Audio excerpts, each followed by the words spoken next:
Es un gusto saludarlos el día de ahora como grupo número 7 de revisión bibliográfica, presentando el tema sobre el síndrome de Sheehan.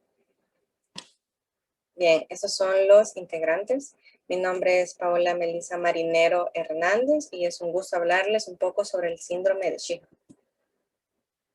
El síndrome de Sheehan, que se conoce como una enfermedad secundaria a una hemorragia obstétrica, ocasionando un colapso circulatorio intenso, produciendo un hipopituitarismo con niveles bajos de la hormona estimulante de la tiroides, estimulante de la hormona adenocorticotropina y la estimulante de las hormonas sexuales. Debido al avance de cuidados y conocimientos sobre el síndrome en países de desarrollo, ha disminuido su incidencia. No obstante, permanece elevada en países subdesarrollados. Su sintomatología es variada y depende del déficit hormonal predominante. El síndrome es una enfermedad poco frecuente, el cual es difícil de diagnosticar tempranamente, por lo cual requiere terapia de reemplazo hormonal de controles permanentes clínicos y paraclínicos.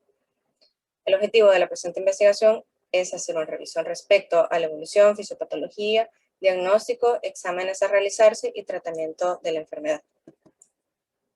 Ahora vamos a hablar sobre la anatomía y fisiología de la hipófisis. La hipófisis es un órgano pequeño del tamaño de un garbanzo, mide de 1 a 1.5 centímetros de diámetro, se ubica en la silla turca, en la depresión del hueso esfenoides, en la base del cráneo, va a estar unido al hipotálamo por el tallo hipofisiario y separado de él por una deflexión de la dura madre llamada diafragma celar. Embriológicamente, la neurohipófisis junto con el hipotálamo deriva del diencéfalo y la adenohipófisis de origen no neurogénico es una imaginación de la orofaringe primitiva, que es de origen ectodérmico, conocida como la bolsa de Rathke, desarrollándose esta dorsalmente.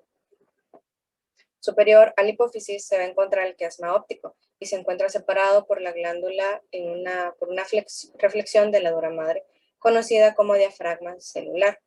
Lateral a la hipófisis está el seno cavernoso, que es atravesado por la arteria carótida interna y varios nervios craneales. El tercero, el oculomotor, el cuarto, el troclear, el sexto, el abducen, la ramas oftálmica y maxilar del nervio trigémino. La adenohipófisis secreta 6 hormonas peptídicas necesarias y otras de menor importancia, mientras que la neurohipófisis sintetiza dos hormonas pépticas importantes. Las hormonas de la adenohipófisis intervienen en el control de las funciones metabólicas de todo el organismo. La adenohipófisis está formada por 3 partes. La porción tuberal, que rodea como un collar el tallo hipofisiario, la porción intermedia situada entre los 2 lóbulos, la porción anterior considerada como el lóbulo anterior. La neurohipófisis va a estar formada por 3 partes, por la eminencia media, el tallo infundibular y la apófisis infundibular, que es denominado también lóbulo anterior. La hormona del crecimiento, esta es la que estimula el crecimiento en todo el cuerpo mediante la acción sobre la formación de proteínas, sobre la multiplicación y diferenciación de células. La corticotropina controla la secreción de algunas hormonas córtico-suprarrenales que a su vez van a afectar al metabolismo de la glucosa, las proteínas y los lípidos. La tirotropina, que es la hormona estimulante de la tiroides, va a controlar la secreción de la tiroxina, la triodotironina por la glándula tiroides. A su vez, estas hormonas regulan casi todas las reacciones químicas intracelulares que tienen lugar en el organismo. La prolactina va a estimular el desarrollo de las glándulas mamarias y la producción de leche. Y 2 hormonas gonadotropas distintas, la hormona estimulante del folículo y la hormona luteinizante. Esta va a controlar el crecimiento de los ovarios, los testículos, así como la actividad hormonal y reproductora. La hormona antidiurética, también denominada vasopresina, controla la excreción de agua en la orina, con lo que ayuda a regular la concentración hídrica de los líquidos corporales. La oxitocina que va a contribuir a la secreción de leche desde las glándulas mamarias hasta los pezones.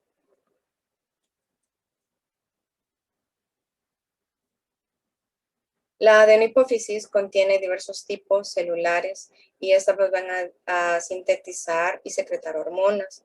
Lo ordinario sería un tipo celular por cada hormona principal y está formada por la adenohipófisis mediante el uso de tinciones especiales a los anticuerpos de gran afinidad que se unen a cada una de las hormonas. Resulta posible diferenciar al menos 5 tipos de células.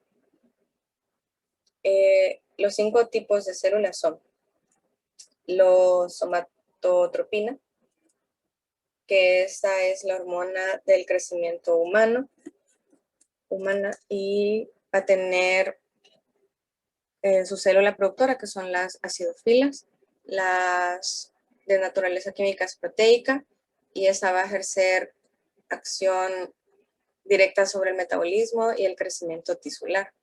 Luego está la prolactina, que esta es lactrofa o mormotrofa. Va a accionarse en las glándulas mamarias y esta va a estimular la producción de leche e inhibir la secreción de las hormonas sexuales. Luego va a estar la hormona estimulante de la tiroides, como ya hablábamos, que va a actuar que se va a producir por la glándula de tiroides y va a estimular la tiroides, va a producir y secretar sus hormonas.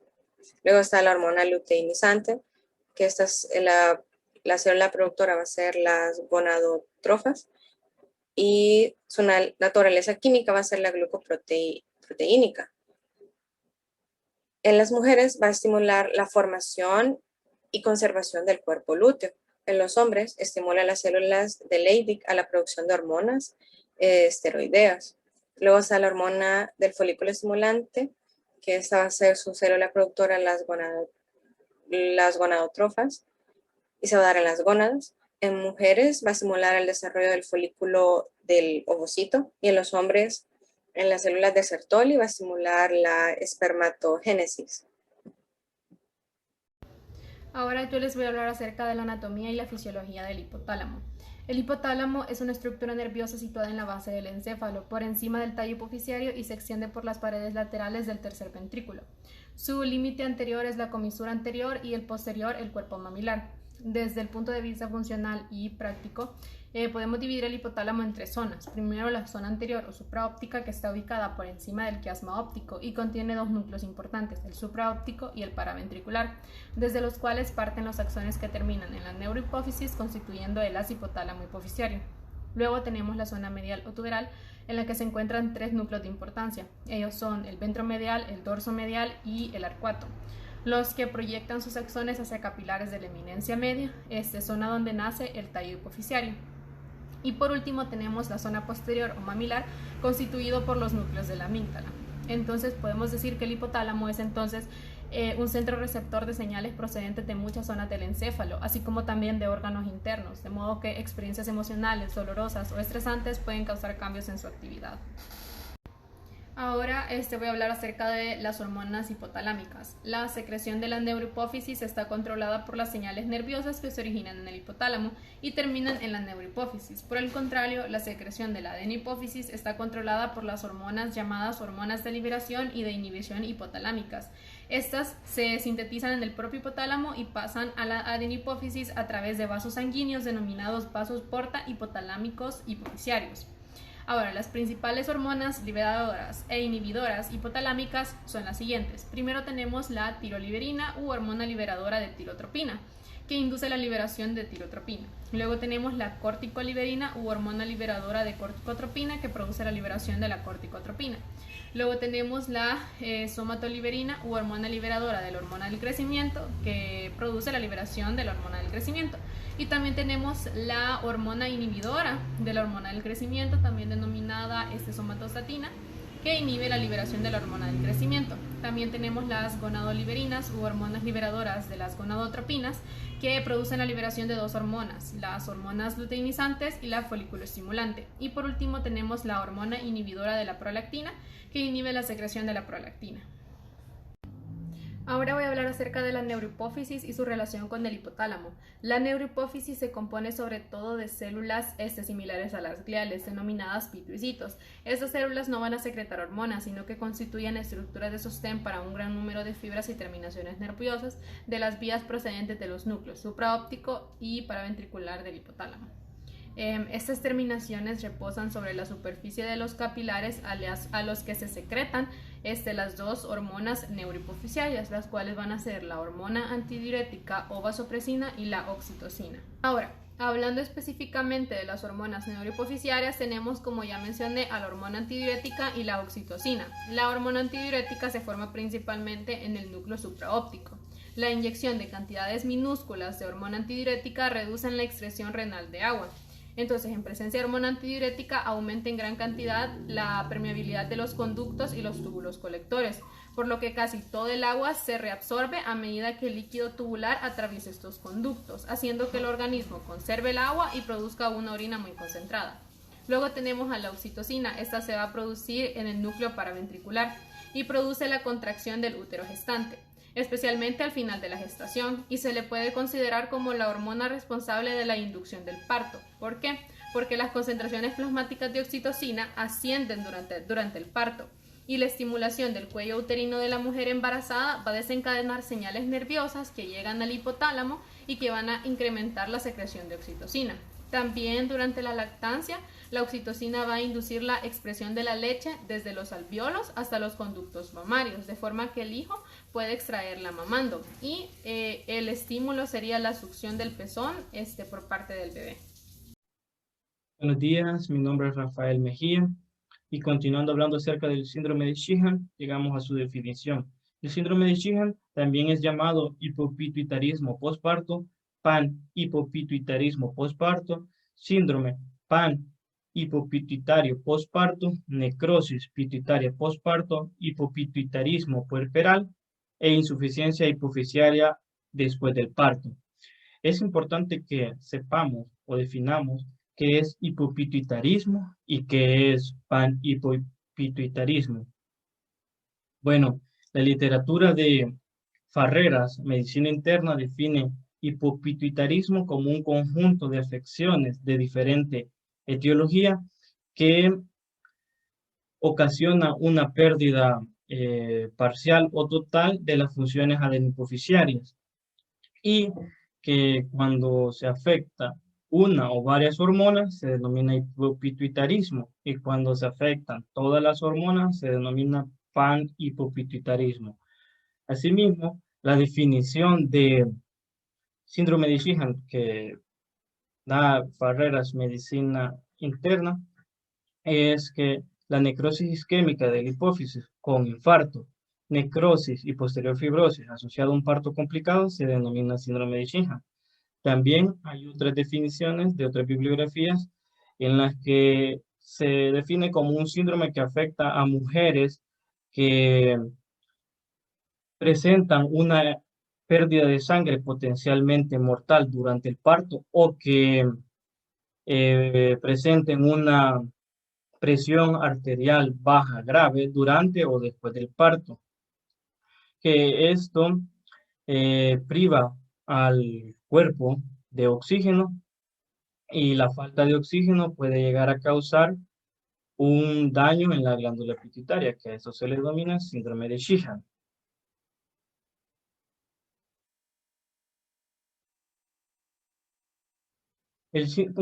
Hablando un poco acerca de la epidemiología, el síndrome de Sheehan es poco frecuente en los países industrializados. ¿Por qué es poco frecuente? Porque en los países industrializados se da una mejor atención durante el embarazo y durante el parto que en los países en desarrollo. También se menciona que tiene una incidencia de 1 en 10.000 partos y es una causa de muerte postparto en la madre en un 25% dentro de la presentación aguda del síndrome. Además, refiere que la función hipofisiaria puede o no verse alterada. El síndrome de Sheehan. El concepto completo del síndrome fue descrito por Harold Lemming Sheehan en 1937. Y él mencionaba que durante el embarazo la glándula pituitaria aumenta de tamaño pero su suministro de sangre llega a ser disminuido durante el parto y es especialmente susceptible a la trombosis y o infarto. En otros términos, es el infarto de la glándula hipofisaria secundario a una hemorragia postparto y puede producirse ya sea un hipopituitarismo o un panhipopituitarismo. Y se encuentran niveles bajos de hormona estimulante de la tiroides, hormona adenocorticotrópica o corticotropina o corticotrofina y estimulante de las hormonas sexuales.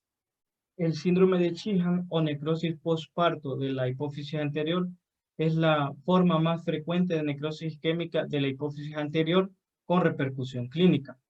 Menos se dice que durante el embarazo la hipófisis anterior aumenta de tamaño.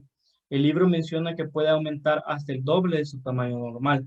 Bueno, este aumento de tamaño o expansión fisiológica de la glándula no se acompaña con un aumento del suministro sanguíneo por parte del sistema venoso de baja presión. Por tanto, puede producirse una hipoxia relativa. Sumado a eso, un descenso adicional del suministro sanguíneo, ya sea por una hemorragia obstétrica o shock circulatorio, puede precipitar un infarto del lóbulo anterior. El libro menciona que el lóbulo posterior no se ve frecuentemente afectado debido a que este tiene un aporte sanguíneo o una irrigación de modo directo por parte de ramas arteriales y por tanto no suele verse afectado, ¿verdad? Entonces, la zona isquémica se reabsorbe y se sustituye por un botón de tejido fibroso conectado a la pared de la silla turca. El infarto hipoficiario durante el periodo periparto suele asociarse con hemorragia obstétrica grave e hipovolemia. Una hemorragia posparto se puede definir como la pérdida de sangre o una hemorragia superior a 500 mililitros si el parto es natural o vaginal, o una pérdida de sangre o hemorragia superior a 1000 mililitros si es un parto por cesárea. Bueno, el síndrome de Sheehan puede manifestarse de forma aguda mediante un colapso vascular o subaguda mediante un posparto, que es la más frecuente. Además, presenta algunas manifestaciones clínicas como la dificultad para la lactancia, amenorrea y insuficiencia suprarrenal. Para que exista un déficit de la función hipofisiaria, debe de existir antes una destrucción de la adenohipófisis mayor del 70% y se habla de hipopituitarismo completo si la pérdida es mayor al 90%. Vamos a hablar sobre la anatomía patológica. En el estado gestacional ocurren diversos cambios mediados por diferentes hormonas, tales como el estrógeno. En el contexto del síndrome de Sheehan, el estrógeno ocasiona la hiperplasia de los lactótrofos, células que se encargan de secretar la prolactina, que a su vez se encarga de producir la leche. Esta hiperplasia de los lactótrofos origina aumento de la glándula pituitaria. El porcentaje de crecimiento es discutido en diversas literaturas, llegando a ser hasta el doble del tamaño normal. Sin embargo, a pesar de dicho crecimiento, la fosa en la que se asienta, al igual que el suministro sanguíneo, no aumenta, por lo cual puede existir mayor susceptibilidad a necrosis por hipotensión o shock postparto, originados principalmente por hemorragia masiva. A su vez, dicho crecimiento puede llegar a comprimir la arteria hipofisiaria superior, generando cierto grado de isquemia. Se ha postulado que después del parto existe un ligero crecimiento de la hipófisis, que se detiene a los 3 días y puede llegar a retornar a la normalidad después de los 6 meses. Esto sin duda ocurre en los embarazos sin complicaciones. Una caída repentina de la presión arterial después de un evento como una hemorragia postparto puede desencadenar isquemia, daño celular y edema, el cual origina inflamación y restringiría aún más el riego sanguíneo, pudiendo llegar a infarto y necrosis principalmente de la adenohipófisis.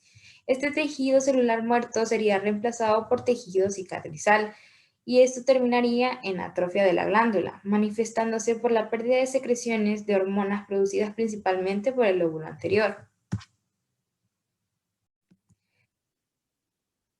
Existen ciertas características del síndrome de Sheehan que se comparten con otras patologías que afectan a la glándula pituitaria. Entre ellas tenemos reducción de las secreciones de la glándula pituitaria anterior, por lo que llevan al hipopituitarismo, cuya gravedad depende de la lesión. Tendencia a la misma secuencia de pérdida de hormonas tróficas por lesiones progresivas, perdiéndose inicialmente las células secretoras de somatotropina debido a su localización en la glándula, en las regiones inferiores y laterales, que se dice que son las más propensas a sufrir por lesiones isquémicas. Luego tenemos a las gonadotrofinas y en algunos casos las tirotrofinas pueden llegar a sobrevivir hasta el final. Y por último, rara vez causan una deficiencia de las secreciones de hormonas de la hipófisis posterior, es decir, la oxitocina y la vasopresina. Esto se dice que es debido a que la neurohipófisis recibe sangre de modo directo a través de ramas arteriales, por lo que se ve menos afectada en los fenómenos isquémicos. Les hablaré un poco acerca del cuadro clínico de este síndrome. La necrosis posparto de la hipófisis lleva a las pacientes a la muerte en el curso de pocas horas. Es relativamente frecuente que la muerte sobrevenga en el curso de un coma hipoglicémico. Si bien la paciente sobrevive a la etapa inicial, puede ocurrir una cicatrización de las lesiones necróticas y una reabsorción por fagocitosis de este tipo cicatricial. Ahora bien, cuando esto ocurre, el curso de la enfermedad es lento durante su evolución de 2 a 20 años. La duración media es de 12 años. La presentación del cuadro clínico puede ser de una forma aguda o crónica. En la aguda hay una presentación de signos y síntomas de insuficiencia suprarrenal aguda y en la crónica se incluyen características de los diversos déficits hipofisiarios coexistentes. Conforme al siguiente cuadro, tanto en la aguda como en la crónica hay diferentes signos y síntomas. En la presentación aguda hay una hipertensión y shock, taquicardia, hiponatremia, hipoglucemia, fatiga extrema e incluso náuseas y vómitos. En la presentación crónica hay astenia, fatiga, reducción de la fuerza muscular, palidez, anemia, estreñimiento, náuseas, vómitos e hiponatremia, así como un deterioro mental, apatía, una reducción de secreción vaginal e incluso trastornos psiquiátricos, entre otros.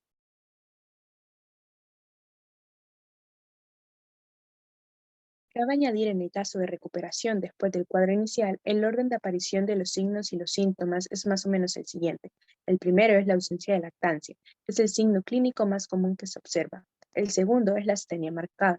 La astenia se manifiesta por una especial falta de interés por los componentes del medio ambiente que las rodea, gran indiferencia por el recién nacido, descuido en la persona y en el aseo.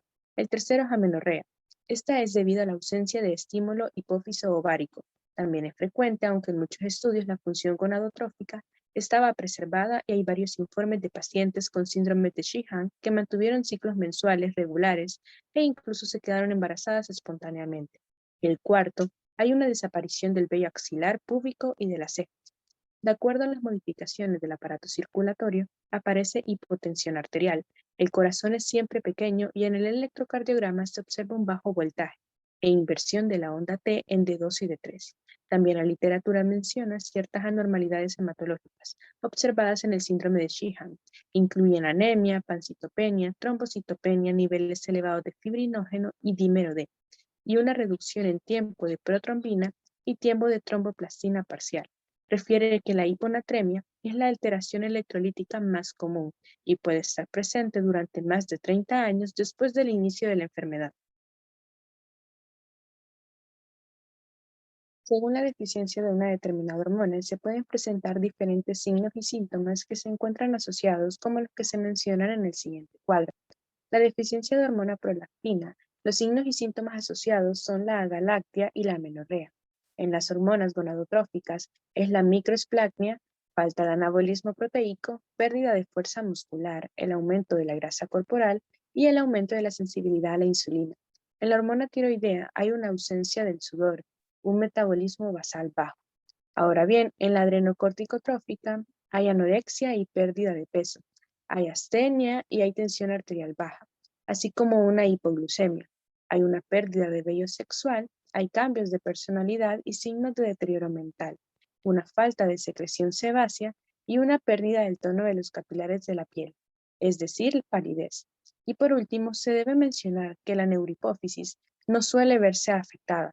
pero en los casos en que sí se encuentra dañada, esta puede presentarse como una diabetes insípida central, la cual se caracteriza por una incapacidad parcial o total para poder concentrar la orina, por lo que se excretan grandes volúmenes de orina, poliuria, mayor a 3,5 litros por día, diluida con densidad urinaria baja, menor a 1010, produciéndose una polidipsia compensatoria. Esto se debe a la deficiencia o la ausencia de secreción de vasopresina, que en este contexto es desencadenado por el compromiso de la irrigación pituitaria. Esta patología constituye una complicación infrecuente o rara de la hemorragia postparto que se acompaña habitualmente de una insuficiencia adenohipoficiaria. Buen día, doctores. En este momento vamos a hablar acerca del diagnóstico del síndrome de Sheehan. Los criterios diagnósticos esenciales. Tenemos que ver que siempre tiene que haber una historia de hemorragia postparto, tiene que haber una hipotensión, shock, transfusiones, incapacidad de dar lactancia al parto, irregularidad menstrual, y deficiencia hormonal del lóbulo anterior de la hipófisis, y vacío, o se ve dañado la hipófisis, y se ve reflejado esto en la silla turca en el diagnóstico por imágenes. Los signos más inmediatos del síndrome de Sheehan, pues estos se ven aproximadamente en los primeros 6 meses después de un parto. Entonces podemos ver que hay una ausencia de lactato, irregularidades menstruales. La normalidad menstrual más común en el síndrome de Sheehan es la amenorrea. Las mujeres con este síndrome no comienzan a menstruar dentro de los 6 meses de dar luz. O si lo hacen, pues se ve que lo hacen en periodos irregulares debido a los desequilibrios hormonales. Bueno, tenemos los exámenes de rutina.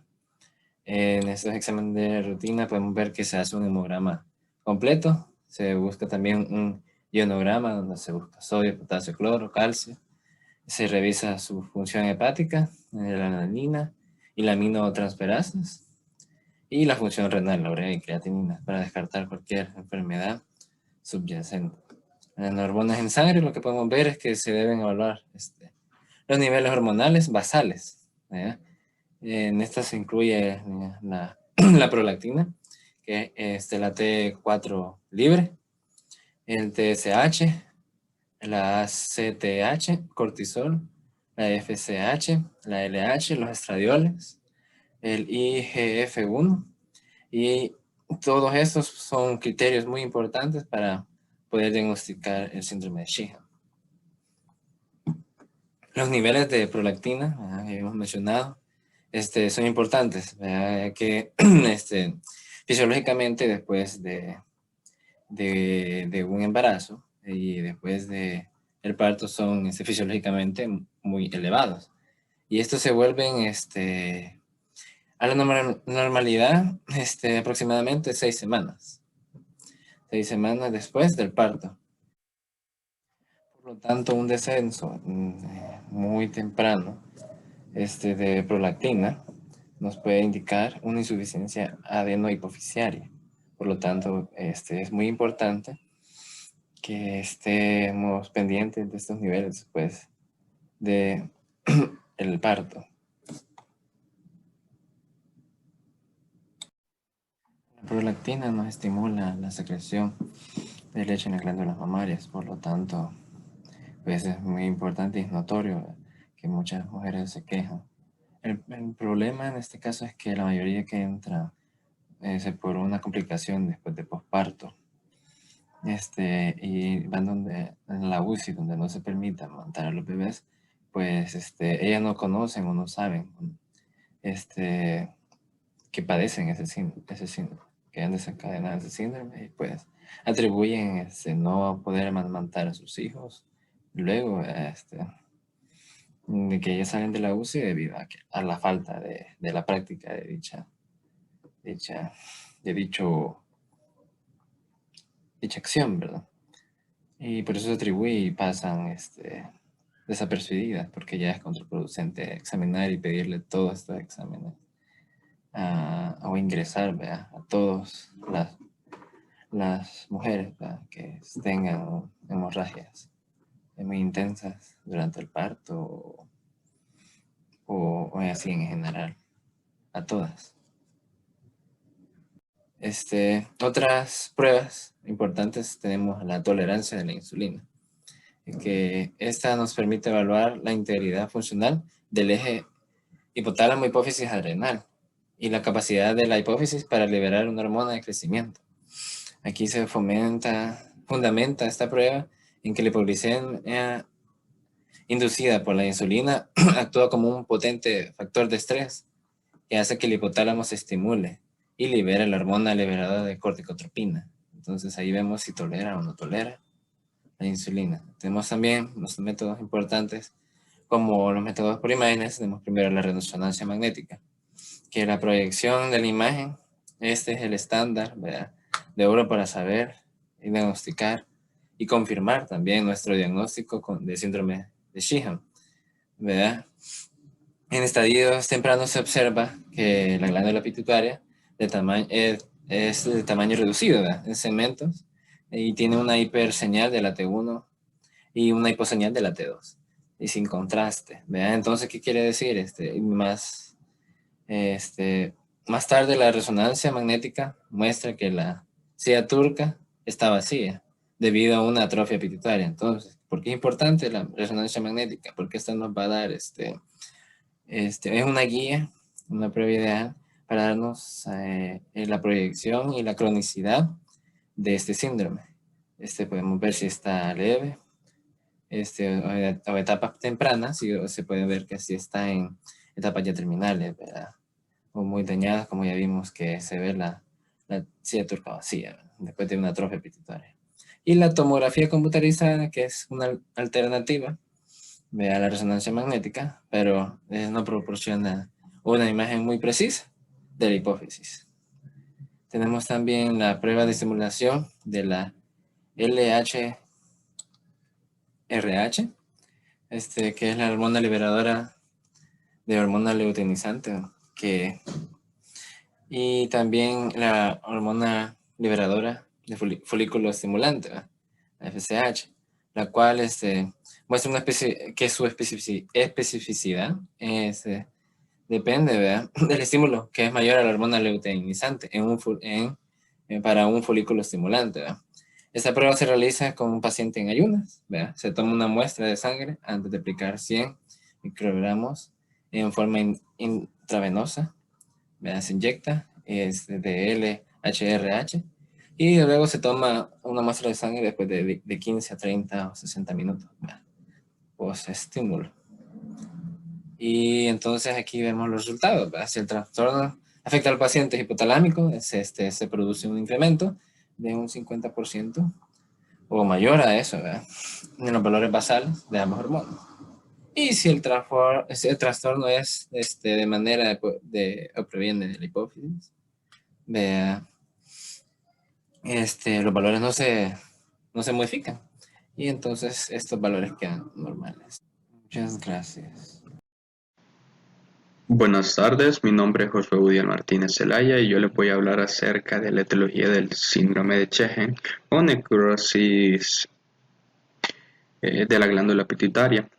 Esta generalmente es secundaria a una hemorragia postparto que sucede por el vasoespasmo, la trombocitopenia y la isquemia de las arterias hipofisiarias. La causa más frecuente, como ya lo había mencionado anteriormente, es una hemorragia o pérdida de sangre grave o una disminución en la presión arterial extremadamente baja durante la labor de parto o después de esta.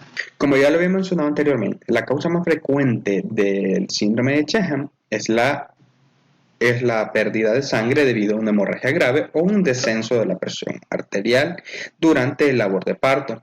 Pero cualquier afección que aumente la posibilidad de generar una hemorragia o disminuir la presión arterial durante el parto, como tener embarazos múltiples o tener un problema en la placenta, un problema de implantación en la placenta, aumentar el riesgo a padecer el síndrome de Sheehan. Como ya lo he mencionado anteriormente en la etiología, los términos generales de este síndrome es por los shocks por el shock o una hemorragia severa. Estos colapsos ocasionan una disminución del flujo sanguíneo o un aporte nulo de este flujo a la hipófisis. Como consecuencia, esto va a producir una necrosis, en pocas palabras, una muerte del tejido de la glándula, puede dar trombosis impidiendo su funcionamiento adecuado. Cabe mencionar que el principal factor de riesgo de esta es el embarazo debido a los cambios fisiológicos de la glándula pituitaria en la gestación. Esto se torna más vulnerable a procesos isquémicos. He aquí el punto importante. Cuando hay una hemorragia postparto, disminuye la presión arterial y por ende puede dar un proceso isquémico terminar a una necrosis de la glándula pituitaria. La pérdida sanguínea grave en la mujer no embarazada no puede ser causa de hipopituitarismo, lo que lo vuelve al embarazo un factor de riesgo predictivo para la causa de esta patología. Sin embargo, es difícil predecir el aparecimiento de esta patología. Para ir finalizando con la etiología, solo agregando un poco más, se ha encontrado en investigación reciente que hay otros factores predisponentes para este síndrome de Sjögren, como el aumento de tamaño de la glándula pituitaria y una ciaturca pequeña. Eso lo cual va a generar una restricción en el flujo de sangre, lo que va a llevar a anormalidades de la coagulación, probablemente generar un trombo y que culmine con necrosis, provocando el síndrome. Esto ha sido toda mi participación. Muchas gracias. Prosiguiendo con el siguiente punto, vamos a hablar un poco acerca de los efectos sobre las glándulas endocrinas. Primeramente, los modificadores sobre las glándulas endocrinas afectadas por el síndrome de Sjögren pueden catalogarse en alteraciones de tipo histológico y de tipo funcional. Las modificaciones de tipo histológicas, estas se refieren a la disminución de volumen de las diferentes glándulas receptoras que dependen de la hipófisis, modificaciones que se hayan condicionadas al mayor o menor grado de necrosis de la glándula. Entonces tenemos lo que son algunas consecuencias directas, como pueden ser un problema de una atrofia más o menos considerable de la tiroides. También puede haber una atrofia de la corteza de las glándulas suprarrenales, atrofia mamaria, y lo que son los ovarios. Había una gran disminución del tamaño y en el peso, siendo estas como las diferencias más marcadas. Luego tenemos los modificadores de tipo funcional. En estos modificadores de tipo funcional tenemos lo que son las diversas glándulas endocrinas, que las vamos a ir hablando poco a poco. Primeramente con la glándula mamaria, estas son las glándulas que en mayor parte se ven comprometidas funcionalmente, ya que la hormona prolactina es una de las que mayormente se ven afectadas en el síndrome de Sjögren, conllevando lo que son problemas como un déficit en la producción de leche materna e insuficiencia de la actividad progestacional. Luego tenemos la glándula tiroides, que la glándula tiroides también sufre alteraciones por disminución casi total de los estímulos hipofisiarios. Dichas alteraciones se pueden apreciar por consecuencia de la deficiencia de la hormona estimulante de la tiroides, dando como resultado lo que es un metabolismo basal bajo y también una ausencia de sudor. Hablando un poquito del hipotiroidismo, el hipotiroidismo este es un trastorno en el cual la glándula tiroides no produce suficiente cantidad de ciertas hormonas que son cruciales. El hipotiroidismo en las primeras etapas puede no causar síntomas notables, pero si esta no es tratada a tiempo, puede causar numerosos problemas de salud, como puede ser obesidad, dolor en las articulaciones, infertilidad o enfermedad cardíaca, entre otros. En cuanto a los signos y síntomas, estos varían según la gravedad de la deficiencia hormonal. Estos problemas tienden a desarrollarse lentamente a menudo durante años. Al principio, estos síntomas son apenas perceptibles y puede haber como cansancio o aumento de peso, o a veces puede ser atribuible incluso al envejecimiento. A medida que esto va evolucionando, van a ir habiendo signos y síntomas que son más evidentes, como puede ser una fatiga, un aumento de la sensibilidad al frío, estreñimiento, piel seca, un aumento de peso, ronquera, debilidad muscular, etc.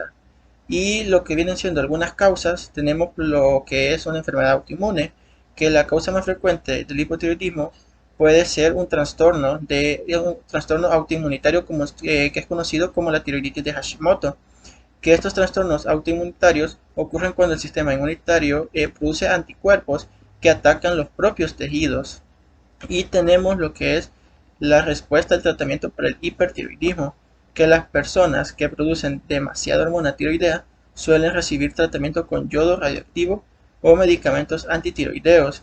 El objetivo de estos tratamientos es normalizar la función tiroidea, pero a veces corregir el hipotiroidismo puede acabar disminuyendo demasiado la producción de la hormona tiroidea, lo que ocasiona un hipotiroidismo permanente. Mi nombre es Edgar Martínez y prosiguiendo con el objetivo 5 sobre las glándulas endocrinas afectadas en el síndrome de Sheehan, tenemos las glándulas suprarrenales. Esas glándulas suprarrenales son aquellas que sufren una atrofia que generalmente se hace a expensas de la corteza. Y estas alteraciones de tipo histológico son muy importantes porque son las alteraciones que nos van a llevar luego a un déficit en el funcionamiento de este mismo órgano, comprometiendo a la hormona adrenocorticotrópica, lo que esto mismo va a llevar a una ausencia en la producción de cortisol y por ende las complicaciones que vamos a tener van a ir desde lo que es la astenia, bradicardia, hipoglucemia, pérdida del vello axilar o pérdida del vello púbico, pérdida del tono de los capilares de la piel y una disminución de la libido, entre otras, ¿verdad? Hablando también lo que es sobre la insuficiencia adrenal, pues tenemos que conocer que es una condición clínica que ocurre cuando las glándulas adrenales secretan o producen menos hormonas de lo que normalmente deben producir. Puede ocurrir súbitamente o puede instalarse crónicamente y por lo general es debido a una respuesta al estrés exagerado en contra del organismo ocasionado a un fallo de la función suprarrenal. Se lo conoce también como una insuficiencia suprarrenal. Entre los síntomas que tenemos de esta insuficiencia adrenal, bueno, sí pueden ser de manera asintomática, pero en muchos casos sí es una emergencia clínica y pues algunos de los síntomas que se incluyen van desde debilidad, fatiga, anorexia, pueden ir dolor abdominal, náuseas y vómitos, diarrea y estreñimiento, fiebre, dolor en los músculos y articulaciones y en algunos casos sí se han presentado pérdidas de orina por estado mental. Prosiguiendo a la siguiente glándula sería los ovarios. Los ovarios, pues tenemos que conocer que sufren una atrofia debido al descenso del influjo gonadotrópico hipofisiario. Entonces, las hormonas que se ven afectadas van a ser la hormona folículo estimulante, que es la partícipe junto a la hormona luteinizante del desarrollo del óvulo y de la ovulación. Por esto mismo, la función estrogénica cesa y los órganos dependientes de la función trófica reciben el mayor impacto de manera inmediata. Estos órganos, como se saben, son el útero y la vagina, por lo que la amenorrea va a ser la principal manifestación clínica. Por último, tenemos este esquema que prácticamente nos resume lo que es todo lo que hemos estado hablando acerca de estas glándulas endocrinas afectadas en el síndrome de Sheehan, en donde podemos mencionar que la glándula pituitaria se encuentra de manera normal. Durante el embarazo puede haber un agrandamiento de esta glándula pituitaria, lo que va a conllevar a una compresión de la estructura vascular de la glándula pituitaria, y esto no solamente se va a deber al agrandamiento de esta misma glándula, sino que por factores genéticos puede ser que la persona tenga un tamaño pequeño de la silla turca, lo que también, al igual que el agrandamiento de la glándula pituitaria, nos va a llevar a una compresión de estas estructuras vasculares. Entonces esta compresión va a causar una isquemia, que también la isquemia puede ser mediante factores genéticos. Entonces esta isquemia va a producir lo que es una necrosis posparto de la glándula pituitaria. Entonces, esta necrosis va a afectar a todas las demás glándulas que son dependientes de la glándula pituitaria o de la hipófisis, entre las cuales tenemos la glándula mamaria, la tiroides, la suprarrenal, las glándulas suprarrenales y los ovarios. La que mayormente se ve afectada es la glándula mamaria, porque en el síndrome de Sheehan, en esta necrosis posparto, la hormona prolactina es la que mayormente se ve en un déficit y mayormente se ve afectada junto con la hormona del crecimiento, por lo que también esta necrosis va a afectar y va a haber un déficit de hormona del crecimiento casi en un 90 al 100%, así como la prolactina, y afectará ya sea músculos, huesos y tejido adiposo. Por lo que todas las afecciones de estas glándulas nos va a llevar a lo que es el hipopituitarismo. y podemos tener también entre los factores genéticos antígenos sujetos a la autoinmunidad, lo que nos va a llevar a generar anticuerpos antipituitarios, lo que va a causar un empeoramiento del hipopituitarismo que en este caso ya se tendría debido a las afecciones de las demás glándulas. Y pues como extra también tenemos otros factores que sí vienen con el embarazo y factores genéticos como son las anomalías de la coagulación, ya sean congénitas o ya sean adquiridas. Y también por medio de un posparto severo a la hemorragia. Es un placer saludarles. En este apartado vamos a hablar acerca del tratamiento del síndrome de Sheehan, mi compañera Sofía Velázquez y su servidora Claudia Martínez. Entonces vamos a comenzar. El tratamiento del síndrome de Sheehan, como es natural, deberá estar orientado hacia dos objetivos primordiales que son el tratamiento de la suplencia del déficit hormonal propio de la glándula, a lo que se refiere que son las hormonas que van a estar afectadas que se producen en el óvulo anterior de la hipófisis, también llamado hipófisis.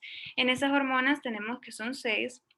Tenemos a las hormonas estimulantes de la tiroides, las hormonas adrenocorticotropas, la prolactina, la hormona folículo estimulante, la hormona luteinizante y la hormona de crecimiento. Y también tenemos el tratamiento de la suplencia del déficit hormonal de las demás glándulas receptoras. Entonces, en primera modalidad del tratamiento, esta va a estar representada principalmente por la terapia con las hormonas adrenocorticotropa. La pérdida aguda de la función de la hormona adrenocorticotropa puede ser letal sin terapia de reemplazo hormonal, la cual esta se debe de iniciar incluso antes de tener una confirmación del diagnóstico.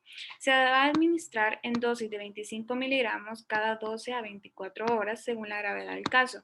En casos severos, hasta esos casos que llegan a un coma, se tienen que utilizar dosis más altas, en las cuales se describen que se utilizan 50 miligramos sobre 250 centímetros cúbicos de suero que se van a administrar por vía intravenosa.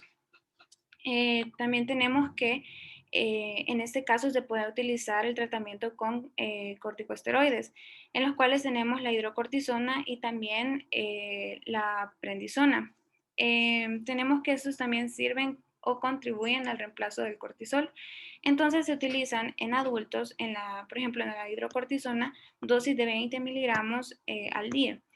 En el caso que se presente una situación de estrés, por ejemplo en infecciones o también en intervenciones quirúrgicas, se utilizan dosis que pueden llegar de 250 a 300 miligramos al día.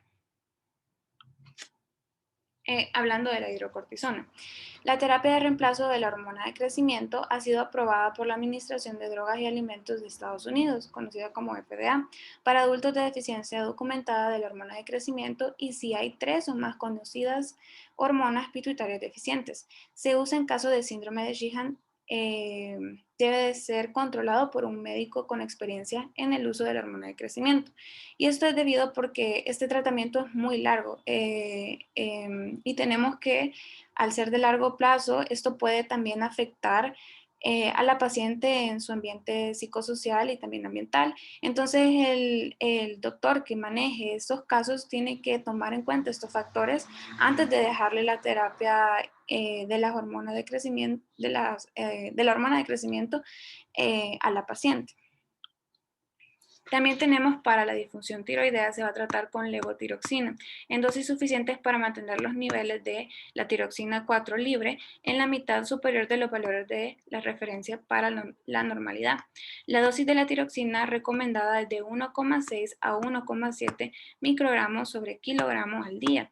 Y en esto tenemos que los valores que encontramos según cómo se ve en la imagen, se clasifica en adultos, gestación, neonatos y adolescentes. Y en adultos tenemos que es nanogramos sobre decilitro, lo normal sería de 0,8 a 2,0 nanogramos sobre decilitro. Y después tenemos el reemplazo de estrógenos, progesterona, que generalmente se logra mediante administración de anticonceptivos orales tales como el etinil, estradiol. Asimismo, también se ha demostrado un éxito en los parches transdérmicos y en este caso, en este tipo de terapia, nosotros tenemos que tener en cuenta que las pacientes que padecen del síndrome de Sheehan tienden a poder padecer un factor de riesgo para la osteoporosis. Entonces, el tratamiento tiene que cumplir con poder mantener o conservar la densidad ósea de la paciente. También es muy importante que estas pacientes se eduquen en tener una vigilancia tanto al hacerse pruebas de densidad ósea y también deben de tener una educación en la cual integren el ejercicio para soportar el peso. También es muy importante mencionarles los efectos secundarios de la terapia con anticonceptivos, que su riesgo mayor es el poder padecer una trombosis. Y eso básicamente va a ser mi parte. Después los dejo con mi compañera Sofía, que les va a explicar los demás tratamientos que se utilizan para el síndrome de Sheehan. Muchísimas gracias. Siguiendo con el tratamiento, también está el propionato de testosterona, que este se administra de 25 miligramos por semana, al igual que el metiltestosterona, en dosis de 10 a 20 miligramos diarios por vía oral, y esto lo que provoca o lo que genera es la reaparición del vello. Y esta reaparición del vello lo que va a generar es un efecto beneficioso tanto en la salud psicológica y emocional de los pacientes. Otro de los beneficios es que hay aumento del metabolismo basal. Hablando sobre el tratamiento con cortisona, este se administra 5 miligramos diarios ininterrumpidamente durante los primeros meses del tratamiento. Y luego se va bajando la dosis hasta la mitad. Y lo que sucede es que aquí hay que tener cierta precaución con la utilización de este medicamento. ¿Por qué?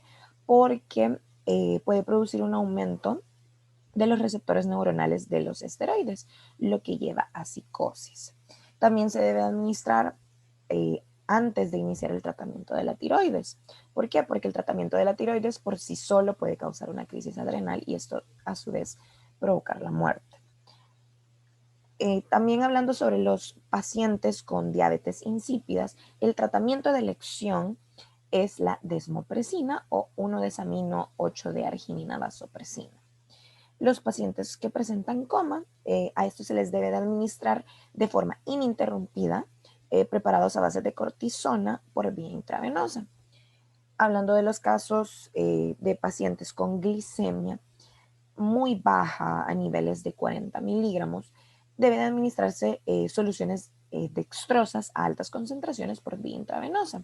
También se les deben de hacer ciertos controles seriados, tanto en sangre como en orina, para así investigar tanto la glicemia como la glicosuria. Otras medidas, en la mayoría de medidas son de orden general, debiendo mantenerse el paciente tanto caliente y en posición de decúbito dorsal. Lo principal del tratamiento es el control de la rutina. Esta es la única manera de garantizar tanto el cumplimiento del régimen y la gestión eficaz de la enfermedad. Así el paciente va a tener una gran responsabilidad.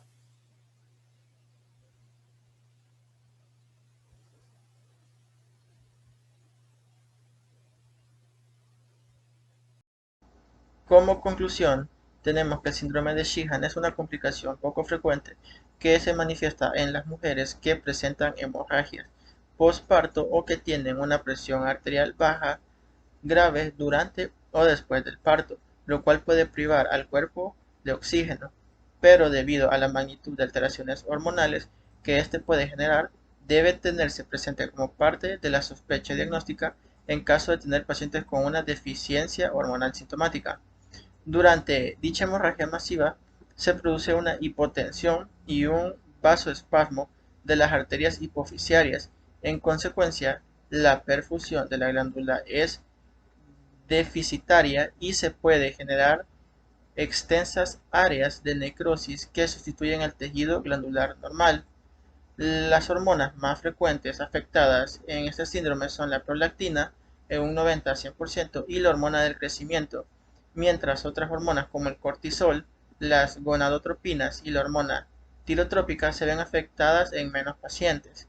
Y el diagnóstico se basa en la historia clínica, exámenes de rutina medición analítica del déficit hormonal y los hallazgos en los estudios de imagen. Estas son todas las citas bibliográficas que nosotros ocupamos.